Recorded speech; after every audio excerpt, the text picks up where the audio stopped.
Hello, friends, and welcome to the Truth for Your 20s podcast. My name is Katie, and everything I do is to be who I needed when I was younger. And if I was 20 today, I would want someone who spoke the truth, wrapped in love, and also knew how to make TikToks. So that's exactly what I'm doing over here, and to have conversations with my favorite people on the internet. Today, I have a review of the week. Thank you to everyone who has been leaving reviews. I have a goal of reaching 250 reviews on iTunes, and we are on our way. And I've probably said this before, but this is my favorite review. This is everything I hope that you are hearing on the other side of the earbuds. And this is just amazing. This is from Anna Kate, ! The best cool aunt. Katie spoke at my sorority a few years back, and she was incredible. Shortly after, I started listening to her podcast, and I have been hooked. I live for the new episodes. As soon as I get up in the morning, I turn one on while I get ready, even if it's one I've already listened to. Don't miss out on all this great advice. Anna Kate, this is the best review ever. Thank you so much for this. I especially love the title of the cool aunt. I appreciate you, and thank you so much for you and for everyone who leaves a review. If you haven't done that yet, it really helps other girls to find us. And I know every review podcast people ask you to do this, but it's just because it really helps. And we're trying to reach a goal of 250 reviews. So I appreciate everyone who does that. If you were listening the week that this airs, it is Thanksgiving week, so happy Thanksgiving to you. I am truly grateful for you. And we hit a milestone. We hit 300,000 downloads on this podcast, so wow, wowzers. I'm just grateful, and what a perfect week to do that here on Thanksgiving week. So grateful for you. And one more thing, Thanksgiving week, so Black Friday, I am going to be listing all of the shirts that I have left over from speaking events. So I usually buy a lot of shirts for when I travel to different schools, and I have just a little bit left. I don't know, like maybe 30 total shirts. So starting on Black Friday, I'm going to be like, okay, we got 7 larges, 6XL, whatever it is, in 2 different styles.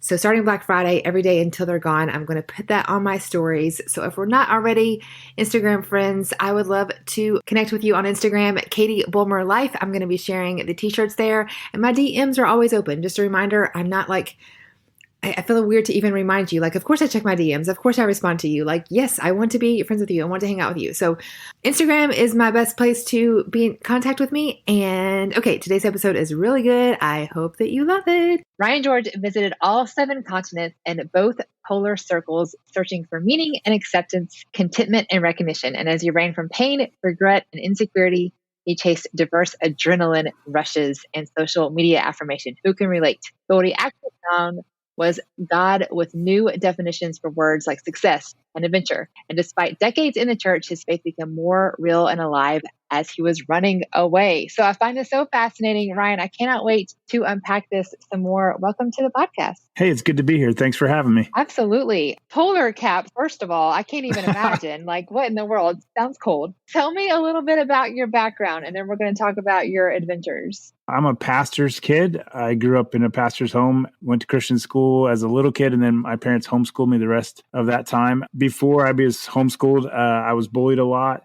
When I got to college, I wasn't one of the cool kids. I was socially awkward. I was not the person I am now. And so when I started my career and started to get some disposable income and social media came out, it was like, oh, I can prove to the world that I'm worth something, that I'm valuable, that people should be interested in me. And so I chased being interesting. So I did that both with writing and with traveling. And then eventually when the GoPros came out, it came with digital courage, where I would hit that button and I would get the courage to do super scary things, jumping off buildings and out of airplanes. I've ridden on airplanes while they're doing aerobatic maneuvers out on the wing. I'm literally outside the plane while they're doing that stuff. But when it all started, it started out of this place of insecurity to try to prove to the world I was valuable and worth something. And God hijacked all of those trips and was like, hey, you don't have to do that. I'm here and I love you for who you are. And as I started to go on these adventures with people of faith, and they helped me process those moments with the eternal, they became spiritual adventures, not just physical ones. I'm like legit picturing you Mission Impossible style on the wing of an airplane. Like, what? It feels like that. I mean, I feel like a stuntman for sure. Well, hey, maybe that could be your side job, stunt double. There we go. You weren't running from God, so to speak, chasing, like trying to prove your validation. God was like, hey, you don't have to do all that, but you're still an adrenaline junkie. So there's a lot to process in that. Talk to me about like how that kind of came from a low point, but now doing it out of love. Well, part of that is therapy. I go to therapy every week and have for 3 years. Part of that was several years ago. I was actually on an adventure. I was stand-up paddleboarding in the mountains of British Columbia via helicopter. And when we got back to civilization, I got a text message from my wife saying that a young lady had come to live with us. And eventually I became her dad. 18 years of marriage of trying not to become a parent. All of a sudden I was against my will, if you will. And leaning into that showed me the heart of Jesus and how good it was for me and how he loves me in a way that I never anticipated. I grew up in a very, very conservative religion as a kid. And so I had these views of God as just waiting to knock me down and always disapproving of me. The pastors that I grew up around used shame a lot rather than love as an incentive. As I started to feel the heart of God in the last 3 to 5 years, and then to process these adventures through, hey, what did I learn about myself today? What did I learn about God today? What did I learn about spiritual community? And then the big one is, hey, we just crossed a line from I've never or I couldn't to I just did.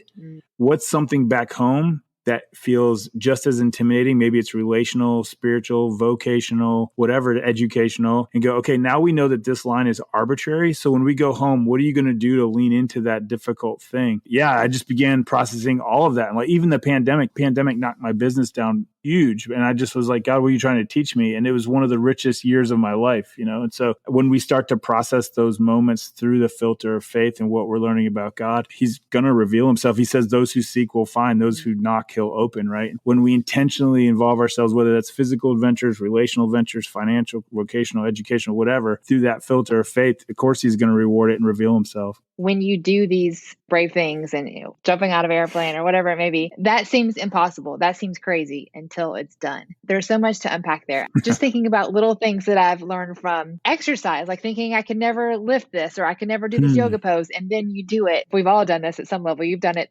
turning up the notch to the max degree. So what is that like? Maybe give us an example of, experiencing it's crazy until it's done. Oh man, I remember the first time I was upside down in an airplane. It's just wild. Every time you get on an airplane, you sit down in a chair and put a seatbelt on. You never expect the plane to be upside down. The first time I drove a car more than 150 miles an hour, you're just like, what in the world does that feel like? It's just unreal. Bungee jumping. I just got back. I was in Copenhagen Friday, bungee jumping off a tower. I've never done that before. So the first thing I ever jumped off of, believe it or not, other than like a swing, growing up on the playground, I jumped off the 63rd story of a building in Auckland, New Zealand. And my brother said that the way my fear looked on me physically was like I was constipated. I was walking like I had to go to the bathroom. And that was the fear moment. And then after you jump, it's a freedom like you can't explain to anybody. People say, like, you're not sane to go out on the wings of airplanes while they're doing rolls and loops and stalls and stuff. I was like, maybe not. I said, but I've experienced something that very few, like 1,200 people in the history of humanity have ever experienced. And I can't explain that to somebody else. It's kind of like the first guy in your class or the first girl in your class that kisses somebody of the opposite gender and they know the secret and they're like, no, I'm telling you, it's not as gross and weird as you think. Like, this is actually a good time. It's kind of like that to try to explain to somebody who's never felt that way. I remember the first time I went wing walking when I landed back on the grass and my classmates were there. It's a school that you attend to learn how to do it. My classmates were there next to the plane. And the first thing I shouted when we landed was, I've never felt so alive. And that's the only way I could explain it. I asked one of my other classmates afterwards, I said, what are you feeling right now? She was a travel nurse in her 20s. And she looks up in the sky and she said, I feel an incredible peace. And you wouldn't think after an adrenaline rush that peace is the word you feel. There are two meanings to peace, right? Peace can mean tranquil, sitting next to a beach, watching the waves, but it can also mean a truce where warring has just stopped, right? There's a peace there. And so what happened was there was a war between me and my fears, and my faith overcame it, and the war is over. And now what washes over you, she was absolutely right. It was peace. And you go, man, I feel this at a soul level, and I wish other people could too. And I've had the same thing in spiritual adventures when somebody I know gives their life to Jesus and I get to baptize them, or they have this huge breakthrough with Jesus, or you see somebody make a hard surrender or a hard decision and a hard obedience, and you go, that I can't explain that to anybody else until you've experienced it, right? And so I do words for a living. I've written hundreds of thousands of words in my life. You run out of words after a while. Some things you just have to experience. Obviously, these are adrenaline highs, and I'm not interested in walking the wings of airplanes. Maybe some listeners are, but maybe in a smaller scale. We all have scary moments. Maybe going to an event and you don't know anyone and introducing yourself. Like, what are maybe some steps to that? And that kind of grows our faith and grows our bravery. Maybe an elementary way to kind of start this, and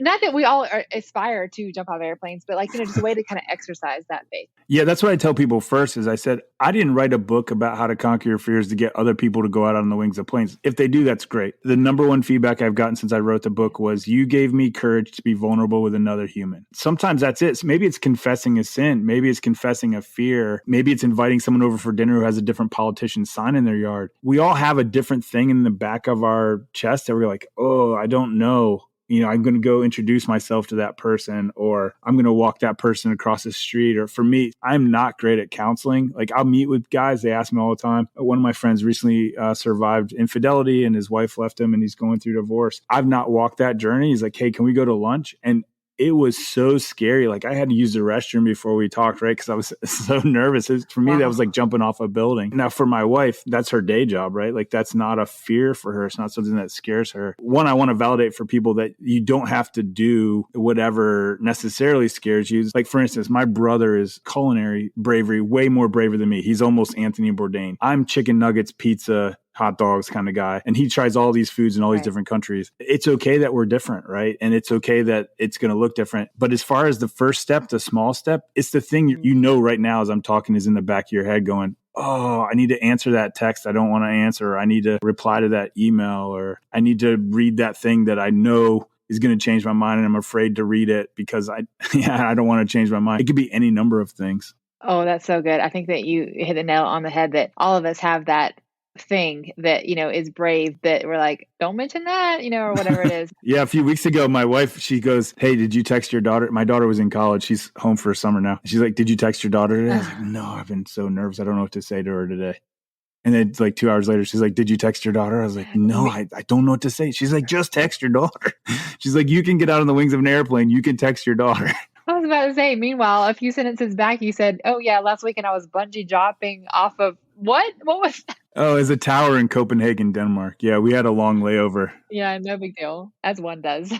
I mean, it's a great way to get a layover to go quickly. Talk to me about the book. You have all of these adventures, and obviously it's not just for you. There's so much to unpack. The book writing process, all of the good stuff that we can expect from the book. The biggest wrestle of writing the book wasn't the actual writing. Again, I'm a writer for a living. I have a degree in writing, awards behind my name, all that stuff. The hardest part was wrestling with a legacy. I have a tendency, even as I've gotten healthier as I pursue these adventures, that I'll tack God on to my story rather than to leverage my story for his kingdom.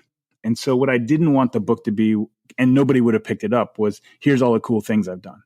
What I wanted people to know was what I've wrestled with and been very vulnerable about, but what God showed up and did. Every chapter is, this is what I learned about the heart and character of Jesus in my life when he ambushed me in Antarctica or in the Arctic, jumping off a mountain in the Himalayas or whatever it is, including my failures. And it's one of the things I love about the Bible is all of the patriarchs, it seems like there's an embarrassing story about them, right? Like It's like Noah got drunk, Abraham with what he did with Sarah was very inappropriate. Like there's a whole bunch of weird things. David had a whole bunch of issues. The disciples, Peter cut off a dude's ear and Jesus was like, what are you doing, man? Like that's not what we're here for. What I have found is I lead men's ministry. What's going to help people not ramp up and put their defenses up, what's going to help them engage with the content is if I lead with vulnerability and say, hey, I did some of this stuff for the wrong reasons, and here's how Jesus redeemed it. Because all of us have that. We all have embarrassments. We all have failures. We all have dreams that we did accomplish or didn't accomplish. And if we could go through the filter of what did I learn about God in this? What did I learn about his character and his heart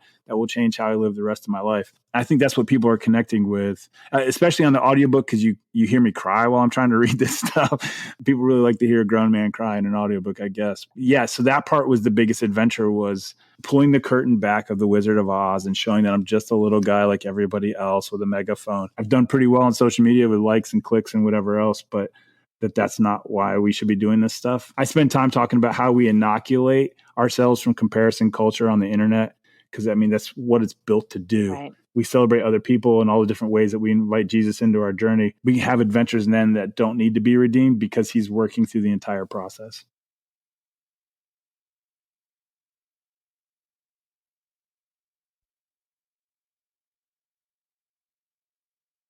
Do you know that you can book a call with me? Yep, just you and me. We can talk about boys or faith or finding your calling or what you want to be when you grow up or anything in between. My passion, as you know from this podcast, is to be who I needed when I was younger. And I book online mentoring calls all throughout the week. I have a calendar where you pick a time that works for you and we just set a phone call, date, and make it happen. Usually I'm walking around my neighborhood. You can do whatever you want, but we're going to just get to all the good stuff. Sometimes all you need is an unbiased third party who has your best interest at heart.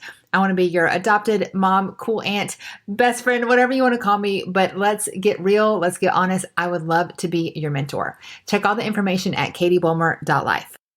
A lot of our listeners are women. I would love for you just to flip the curtain back, if you will, and help us understand the men in our lives, because I feel like you have a very unique perspective of, generally speaking, men are not going to share their emotions and they maybe not share what they're going through as much. And as the women in their lives, I just want to be more supportive. And so perhaps someone, marriage or dating, and there is the adventure seeker within our guy. And again, maybe not an airplane jumper, but an adventure seeker in one way or another. Right. I guess, how can we support them and then kind of be their cheerleader in that? First of all, I need to tell you, I'm not like the typical dude. I don't hunt and fish, wear camo, paint my face. I don't play sports. I guess you could say I play sports. I play disc golf. I'm not like the military rah kind of guy. I had 4 sisters growing up. I knew before I even started dating to put the seat down, right? So I was well trained. My mom, before I graduated high school, she made me read this book on manners, and I read it like 4 times. I was like, if I'm going to date in college, I need to know where to put this fork. And then, of course, you get to college and you don't have 2 forks and extra spoons and everything else. It's a cafeteria. Right. But I remember something that changed my character as much as maybe anything in my teens and 20s. Was I read a story from a girl and she said, I look at guys and how they treat their mom and their sisters, because eventually when he's comfortable with me, that's how he's going to treat me. And that shook me because I didn't speak respectfully to my mom. I wasn't a great brother, and I've utterly changed that. I don't know that it's necessarily dating advice, but I would look for guys that are soft like that and to reward when the guy is vulnerable with praise so that becomes habit forming. So just like all my other adrenaline rushes, we know chemically when we're in those fight, flight, or freeze moments, when we do them, when we act in faith and courage, that we get rewarded chemically for that and it becomes addictive. If women will affirm and celebrate when a guy does a hard thing emotionally and relationally, I think it goes along. I've seen guys open up when I've done that with them, where they confess something in front of a group and then you gave them space and you could, hey man, thank you for sharing. That took a lot of courage for you to do that. That when you validate that, then of course that changes behavior, right? Over time. Yeah, I've seen that happen over and over again. The more a woman celebrates when a guy does a hard thing as a dad or as a provider or makes a tough choice, celebrating that does more for a guy than you'll ever know. And yeah, this is kind of a weird thing, but so my brother-in-laws, I've got 4 sisters, 4 brother-in-laws, and half of them had siblings with special needs. And it's been very interesting to see how much softer they are as men and more comfortable in who they are because of that experience. And so take a guy on a date to a Special Olympics event or something like that and see how he handles it. I don't know how I would have handled it in my 20s, but man, I respect those guys in my life for how soft they can be. Watch them around kids. I'm the softest I am with kids 5 and under. Mr. Ryan, Uncle Ryan, the run across the parking lot in my church and jump into my arms. And that wasn't always the case for me. I've softened over time. One of my friends' wife, she said, we've been friends for 5 years and you keep getting softer. And I just want to call that out in you. That was a gift to me from a woman who's married to a buddy of mine, to call out when a guy does something relationally brave.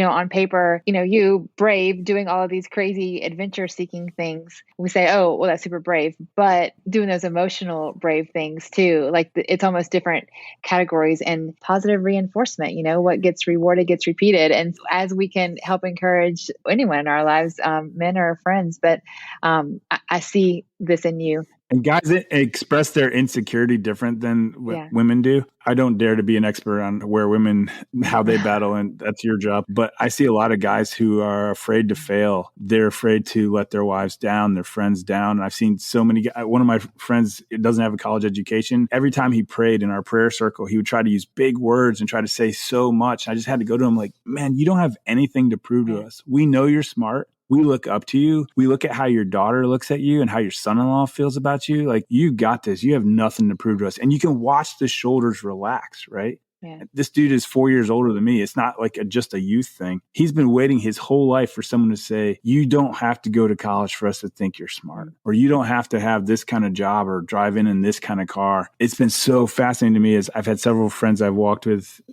through their divorce. And because of the financial things that happen in divorce, a lot of times they end up driving a vehicle that's not as cool as all their buddies. And be like, I don't think any less of you because you came in here in a Nissan Rogue rather than a lifted F-250, right? That seems like a small thing to a woman, but to a dude, that is a huge deal. And so if you can affirm and say, hey, I know you're driving that because you're trying to be responsible with your finances. And I know that you gave a huge donation to this mission trip over here. I highly respect that you're making a decision for the kingdom with your money instead of for your ego. Man, guys, remember that. So I had a guy walk up to me in the parking lot the other day at church, and he said, you know what you're really good at? He said, you're really good at encouraging. Every card you've ever written me, I still have. It was brave for him to say that in front of his buddies on a parking lot, right? Yeah. But because I had affirmed him, that affirmation means so much to dudes. I don't think women know how much you could use that as not as a weapon, but as a tool in your toolbox for affirming your dude in your life and seeing where that goes. Wow. That's powerful. Well, something you said now, God's convicting me. I got to encourage you. You have a daughter adopted, so to speak, come into your life later in life. Is that correct? Yes, ma'am. Family friends of ours, the father actually just passed away. They ended up taking a woman who had a middle school boy. She was fleeing an abusive relationship. The mother and then the middle school boy lived with him for about a year. This young man had never seen a healthy model of a man, never seen a healthy relationship, a healthy marriage. He saw that, was modeled that. His relationships at school improved, his relationships, his school grades improved, everything. And then this woman ended up marrying and meeting a wonderful man and is treated well and has a healthy marriage. The father that took them in just passed away. They were an older couple. All of this grieving process and stuff, it kind of, she shared, because you brought me in, we didn't share a sermon. There wasn't a 10-point on how to have healthy relationships. You just modeled to me what it looked like to be a loving, supportive husband. It changed a generation and it changed this family. And I just think that's so powerful. So thank you for what you did for this young lady. I don't know all the nuances behind it, but just a little encouragement. Just being who you are is more powerful than we realize. There's a book that came out in January called The Men, or maybe it's February, called The Men We Need. And the whole idea is looking at masculinity, both from a women's perspective and a male perspective, looking at guys and going, how are you doing at tending the garden? Does everybody feel safe and protected and cared for around you? The story you just told reminded me. So I lead a ministry team at my church. We're the greeters in the parking lot. So as you drive in the parking lot, we're the people that smile and wave. And a woman had totaled her car in our parking lot, which is hard to do, to total your car in a church parking lot. But she met Jesus. She got baptized. She joined our team. She was the only woman on our team for the longest time. Now there's a bunch of women on our team. And she was there for her master's. I live in a college town. And she got ready to move back to Florida to be with her family. And we did a prayer around her and, commissioning her to take her ministry home. And she stopped and she said, guys, you don't know, you weren't doing this on purpose. But I need you to know I've never had a healthy relationship with a man until I served with you guys. And all of you treated me how a woman should be treated. And now I have a higher standard for any guy I'm going to date or get involved with going forward. We weren't trying to. We were just showing up, praying over her, treating her like a teammate should, like not necessarily like one of the boys, but to treat her as an equal and to do that in such a way. And we had no idea. And so we don't know who we impact. The women that you're coaching through this podcast, I would say look for guys like that. If other women feel safe around this dude, there's probably a good spiritual vibe going on that he's trustworthy. Not that he's perfect or anything like that, but if people feel safe around somebody, Jesus is emanating through, that's part of his character. Every person, religious, non-religious, secular, government, prostitute, outcast, everybody felt comfortable around Jesus and felt safe in his presence. Look for guys like that. Preach. Oh my gosh. So good. One of the quotes I say all the time on this podcast is you can't be what you can't see. And if you've never been modeled a healthy relationship, if you've never been modeled what it looks like to be on fire for Christ as a 20 something, whatever it is harder to model that, become that. You can't be what you can't see. And it's hard to see in a dating app. I know, right? You don't know, is a person kind or I'm so thankful I dated before apps and all the social media. I was talking with one of my friends the other day. I said, man, I don't know. At what point do you stop using an app when you're dating somebody? At what point do you put on Facebook that we're now in a relationship? I said, I can't even imagine all the complications that people who are dating and marrying right now go through. But you can tell after 20 minutes with somebody if they're kind. Yeah. It reminded me several years ago when I first started leading a small group for our church. I was talking to our pastor. I said, I don't feel qualified. And you guys, how do you know that I'm capable of leading this? And he said, well, we only have one criteria. We look at someone and see how long it takes them to respond to the Holy Spirit. And if that timeline of response is getting shorter and shorter, we don't have to trust you. We can trust the Holy Spirit. So as long as you're soft and pliable, we're just going to trust God. We'll have to correct. You're going to get things wrong. The early church had tons of heresy, tons of relational mess ups, or whatever else. But if you can be corrected and if you can be open to people speaking truth into your life, then we can mold you into a leader. And so it's that way in almost every interpersonal relationship. When someone is soft and pliable and apologizes early, like those things stand out in our culture right now. Ryan, I want you to just to kind of bring us back a little bit to the book. When is it available? Tell us the life change we can expect. What I've been signing in all the books is that I hope you follow God outside of your comfort zone. That might be to make a friend in a culture that you've never done before. We see all kinds of the wrong ways to do it in the news. It could be any number of things. I will promise you, I don't have a scripture and verse for this other than the fact that over and over in scripture, we see that obedience is followed with blessing and reward. That when we do the hard thing, not for the sake of doing a hard thing, don't go stand in front of a train and ask to meet Jesus, because you will, just not in the way that you're planning. But if it's a Holy Spirit prompt, and for me, how I know it's the Holy Spirit and not my ego is if it doesn't build my kingdom, or if it's inconvenient to me, right? And so if you're getting a prompt you're like, oh, that's uncomfortable, but I know that's the right thing to do that. And if I can inspire people to do that, any chapter of my book, I tell people they're not sequential. So every chapter has a picture. So find a picture you like, find a weird headline you like, whatever it is, you can read it in any order. But the book's out now. It's out in print. It's in audio format. It's in ebook. It's in the Hoopla app. I don't make a dime off this book, just so you know. All the money goes to support. There's an organization that I love that builds schools for girls in conflict zones where typically girls can't go to school. You buy books, you're helping girls get educated in countries halfway around the globe. Wow. Listen to that, ladies. I have a lot of sorority women, educated women supporting other women who want to be educated, but can't get it for whatever reason where she lives. But wow, oh my gosh, thank you for doing that. That's so kind. I had to take as many improper motives for writing my book out of the equation. If I were trying to do it to make money or to be famous or whatever, none of the above are true, then the stakes of this book are much higher. But if all I have to do is say, I just hope people get encouraged. My brother-in-law posted Friday. He's like, man, I just read through Ryan's book again. This is the second time already I read through, and I want to live a different life. Man, nobody could give me better feedback than that. I don't care if you review it on Amazon horribly, but if there's something that sticks in the back of your mind and you have 8 seconds of bravery and you do the hard thing later on in your faith life, that's fine by me. And I love what you said, finding something out of your comfort zone. We can all relate to that. And we can all do something today out of our comfort zone. Ryan, I always like to ask our guests before we're wrapping up, if you could have coffee with your 20-year-old self, what would you say? Oh, man. I'd say you don't have anything to prove. You don't have anything to prove to anybody. Your dreams are okay. The opening story in the book, when I was in high school, I wanted to work either as an automotive designer or as an automotive journalist when I grew up. Cars were my passion. And my pastor at the time was like, that's unholy. That's materialistic. There's no cars in heaven. God doesn't want that from you, type of thing. And I was crushed. And I went off to college. Long story short, I didn't design automobiles. I didn't work for a car magazine. But God redeemed it because he led me to a parking lot. I lead the parking lot ministry at a church of what used to be thousands before COVID. I don't know exactly how many it is right now. And the conversations, I had a woman collapse in my arms. I didn't even know her name. She said, my daughter died this week. Would you have your friends pray for me? I've had grown men crying out on the asphalt. People give their life behind the cones as cars are going by, give their life to Jesus. And I went, you know what? My passion for cars and chatting about them and talking to people about cars didn't have to be redeemed because God wired that into me.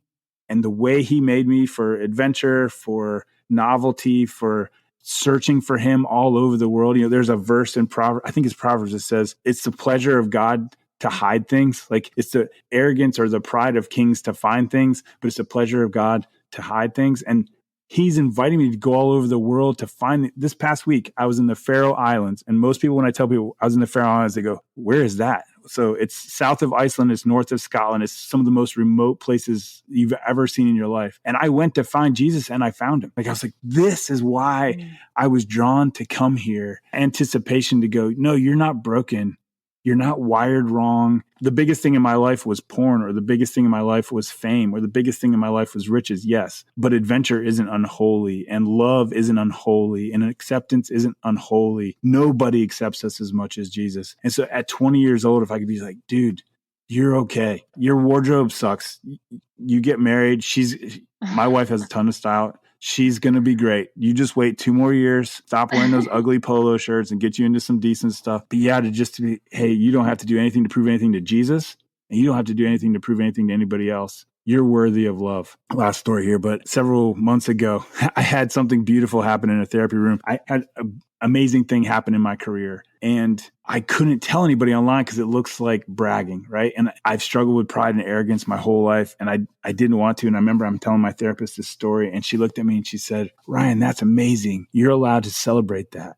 And I just wept. Like, yes, we can celebrate the beautiful things that Jesus brings into our lives, and the reward for our labor, and the reward for the faith that we overcame our fears. I tell this over and over again. In the religion that I grew up in, you didn't need faith because everybody pretended they had everything figured out. And we never, ever leaned into something that was too hard for us, because our religion is just like, just show up, say the things, pray the things, stand up, sit down, go home. I now have a true faith because on a weekly basis, I have to do things for Jesus that scare me. Oh my goodness, it's such a different life. And I tell people all the time, it is amazing on the wing of an airplane when it's upside down. Don't get me wrong. I would much rather be baptizing somebody in a tank at my church. Lean into it. You are worthy of however Jesus wired you. Mic drop.